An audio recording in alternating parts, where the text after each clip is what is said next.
please welcome Head of Travel for TikTok, Hannah Bennett, in conversation with Skift Airlines editor Gordon Smith.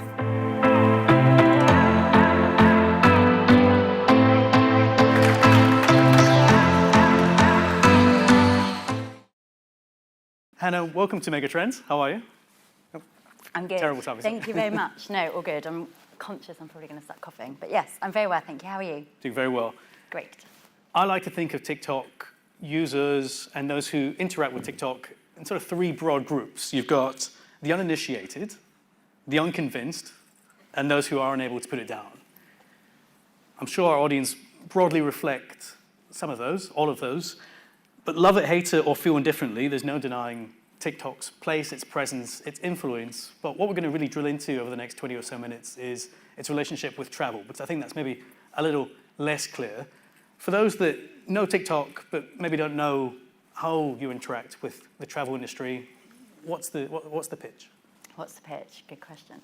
So I would say in the past, people might have gone to a travel agent or they might have used a nice glossy brochure. I remember them from when I was a kid.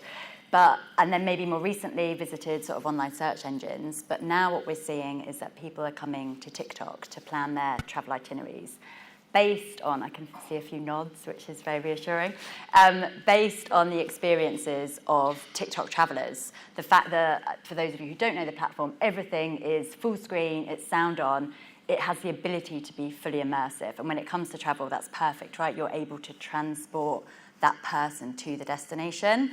And it's not just people coming to TikTok for inspiration. We partnered with Focusrite towards the end of last year to look at how travelers are now sort of planning and booking their trips. And it found that actually 42% of people that leverage TikTok have either visited a destination or made a travel-related purchase as a direct result of content that they've watched on the platform. So we're seeing those sort of real-life impact as well as, what's going on TikTok. Nice to be able to quantify that. Have you got any other real-world examples, any brands that you've worked with that have done particularly well that could maybe act as a case study for others who are tempted to dip their toes in TikTok waters? Yeah, definitely. So many fantastic brands, so many fantastic travel brands on TikTok. I think we've got like a reel as well of some examples, but Booking.com, obviously massive global brand, have a fantastic TikTok account. If you want to take a look, they work with massive celebrities, but they also work with creators from their own social team. And I think they illustrate exactly how brands can show up on the platform, working with so many different creators, tapping into so many different trends. Closer to home in the UK, TUI have a really strong presence. They've tapped into a range of different communities on the platform. Don't know if people are familiar with the concept of airport dad. Any airport dads, a few people airport mums? I'm definitely an airport mum. Getting to the airport 3 hours early, having everyone's passports, everyone's boarding passes, like ready to go. You have one of those plastic pockets. Exactly one of those. So TUI kind of tapped into that sort of comedy theme on the platform. Comedy is huge on TikTok. But then on the other side, they've worked with creators known for their like money saving tips. And they sort of educated the TikTok community on how to use TUI and the TUI platform to book a budget-friendly family holiday. So just the way brands are sort of showing up in different ways and in different communities. There's, so many examples out there. Nice to have some real-world examples. And we should say, if you've got any questions for Hannah, you know the drill by now. Get on the QR code and the Slido there. We'll take any questions towards the end if we can. Why do you think TikTok, in your maybe slightly biased opinion, is better placed than others, than your direct competitors, your indirect competitors when it comes to travel? So I think TikTok has really driven the trend of moving from sort of the glossy influencer content. So maybe a few years ago, you thought of travel influencer content, and you probably thought of curated images, beautiful people on beautiful beaches. But what TikTok creators have done is they've sort of almost shown sort of a behind-the-scenes look at travel. They're able to share sort of all aspects of the journey, not just the final, sitting on the beach at the end of it, but how you get there, how you book it, the highs and the lows of that experience. And I think that's what makes it feel, we use this word a lot, right, but authentic, right? It makes that content feel really authentic. We talk about, rather than being a highlights reel, on TikTok it's about real content, realistic content, and relatable content. And I think that's why people do really trust TikTok creators. Back to that Focusrite study that I mentioned, those are great stats in it. We can share it afterwards. But what that found was that 40% of all travel bookers that took part of the survey referenced creators as a key sort of decision making factor in why they booked their travel. 40%, right? For people who converted as a result of TikTok, it was 54%. I think that jump from 40% to 54% really shows how sort of trusted the TikTok creators are, which I think is, you said obviously could be a bit biased working for TikTok, but I think the stats really support that as well. We've got the travel industry in the room today, not doubting your numbers with regard to consumer trust and everything related to that. What would you say to a travel brand that's maybe a little concerned about peering behind the curtain and showing a bit more grittiness, a bit more authenticity? Is there a reputational risk element with showing a bit more authenticity? I think the content on TikTok that performs the best is that authentic, that realistic, the content that's made to be TikTok first. Putting a television ad on TikTok isn't going to perform as well as content that is made for the platform. And I think you can see those brands we mentioned, the TUI, Booking.com, like how they've approached the platform. They show up in the right way and they tap into the right communities. And I think other, like British Airways, for example, show up in a really different way on TikTok that maybe they've never considered before. They still maintain their brand values, but they do it in a way, they're able to have that conversation with the audience and build that trust. So there's certain safeguards built. Yes, yeah, for sure. One of our mega trends this year is influencers as the new power brokers in travel. Is that something you're seeing on your side? Well, yes, definitely. So we like to think of influencers as creators on TikTok. They're the people, they are TikTok, right? They're the people who are creating the content for the platform. And I know within that, it's moving commerce to conversation and advice to advertising. And I think the TikTok creators have really done that, kind of for the reasons I've sort of already mentioned, in terms of showing like all aspects of the trip, going behind the scenes, having that sort of storytelling, that longer form conversation with the audience. You mentioned e-commerce there, Hannah. Let's drill into a bit of detail there. How do you see e-commerce actually developing in practical terms on the platform? Yeah, so back to, obviously, we know we're driving conversions. That Focusrite study, that 42% of people who are booking a trip because of TikTok is fantastic. We're actually in the process of launching our first and only travel-specific product. It's called Travel Ads, or Catalogue Ads for Travel, catchy. So that... It's an acronym. It does. That was in... We love an acronym at TikTok. So that is in testing at the moment with a select number of brands, but we plan to roll that out this quarter for general availability. So that product gives brands the ability to pull through their catalogue, whether that's flights, hotels, or destinations. But what's great is that it's the first product that's built on a travel intent model. So what that ad product is doing is it's finding the people on TikTok who are actually in market at that moment to book a trip. So for us, it's super exciting, especially, again, for us on the travel team. It's definitely one to watch, and hopefully it will be available for everyone very soon. Just to be completely clear, this is a travel-tailored product? Yes, yeah. It's travel-specific, only for travel brands, yeah. Keep your questions coming in. We've got some really interesting ones filling up our screen down below. Sean O'Neill, our senior hospitality editor at Skift, he said in the Megatrend, quote, making commerce feel like a conversation, making advertising feel like advice. Is that something that you're seeing?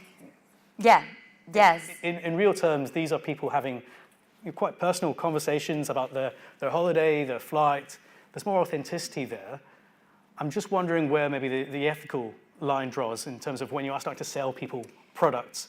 Talk to us a little bit about that. Yeah, it's a good question. I think for all brands that are going to work with creators, I think it's finding the creator that, you share the same values and the same, approach to travel. And again, like the little reel that I think showed at the beginning, just showed some of those examples. So there's a fantastic creator called Hand Luggage Only. He documents his luxury travel across the world with his partner. Fantastic content. He also works with brands, but he works with the brands that make sense for him, and the brands work with him as a creator because he also makes sense for the brand. He's able to offer, really valuable advice because he would be taking, these sorts of trips anyway. If he's promoting upper class on Virgin Atlantic, it feels authentic, right? And people, as we saw from the stats, people really trust creators because, they're partnering with brands for a reason. And I think the gulf between people valuing creator content on other platforms versus TikTok really, is evidence of that TikTok creators are able to, offer advice and offer conversation. You mentioned TikTok creators there, Hannah. Let's strip it right back to basics. Who are your users?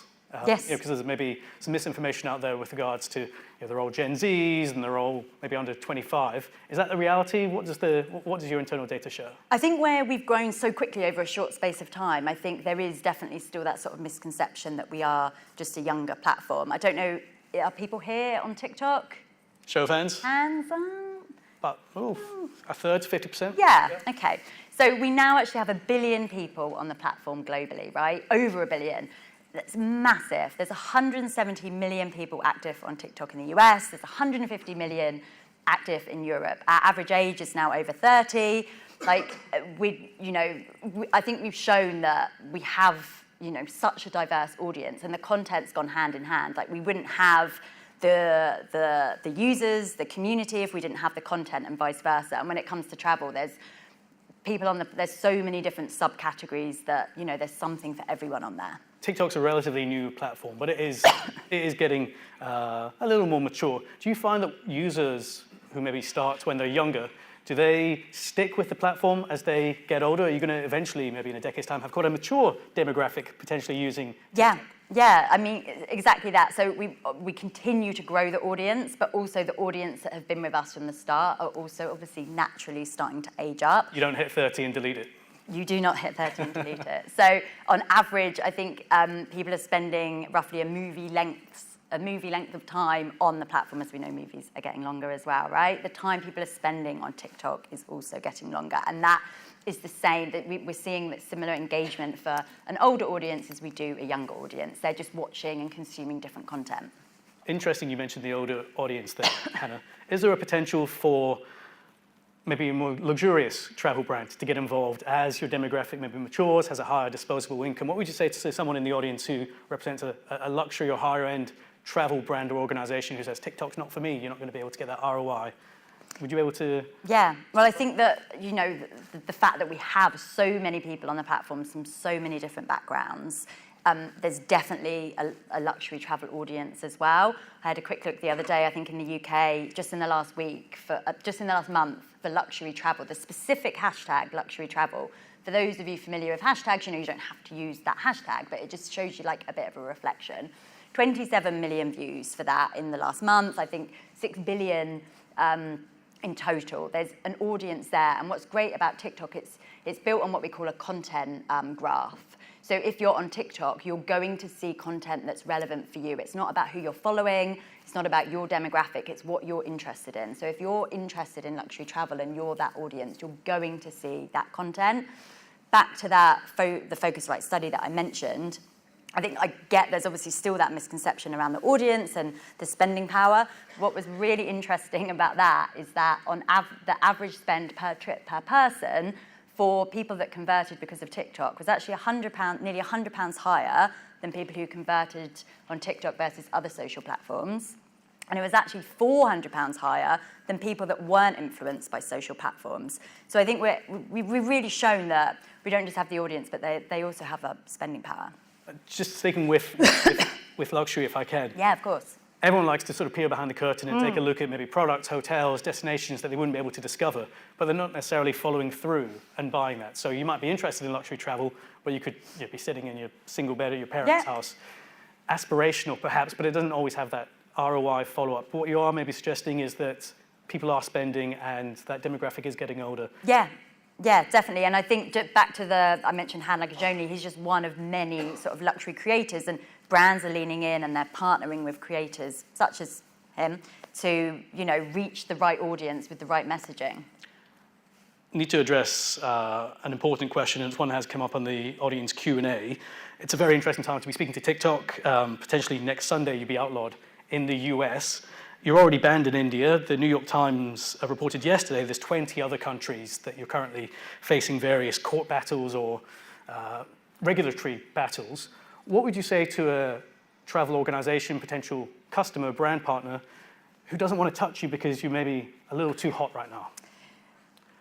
So to address the US specifically, our position has always been the same. We believe any ban in the US would be unconstitutional. It's now with the courts. There's, we await. It's with the Supreme Court will actually hear the case tomorrow, which for us is fantastic. Globally, we work with governments, we work with industry bodies, and our package of data security measures is industry leading. I think we continue to be one of the most scrutinized companies, but we do above and beyond what's expected of us. And I'd say in terms when it comes to brands, what's been fantastic, obviously I work specifically with brands, is that they've been so supportive. They've really lent in, they continue to invest. If anything, we see advertising revenue continue to increase year over year, and we continue to see the user base increase as well. So it's just great to see the overwhelming sort of positive support. Another controversial area we heard during Sarah's conversation with Miguel earlier with Tour España, Spain, obviously very well documented issues with overtourism or perceptions of overtourism. Can TikTok actually be a tool to combat that in a weird sort of way, maybe showcasing parts of the world that people should know about but don't necessarily know about, sort of breaking out the guidebook? Yeah, so we really think so. I think TikTok's always been what we call like a discovery engine. People come to TikTok to learn new things and to find out about new places, especially in travel, places that maybe they've never heard of or if they've just never considered visiting. And as we see user behavior shift, people used to spend a lot of time, if anyone's familiar with TikTok, on the For You feed. It was the content that was curated for you. What we're seeing now is that like a proactive approach to discovery on TikTok.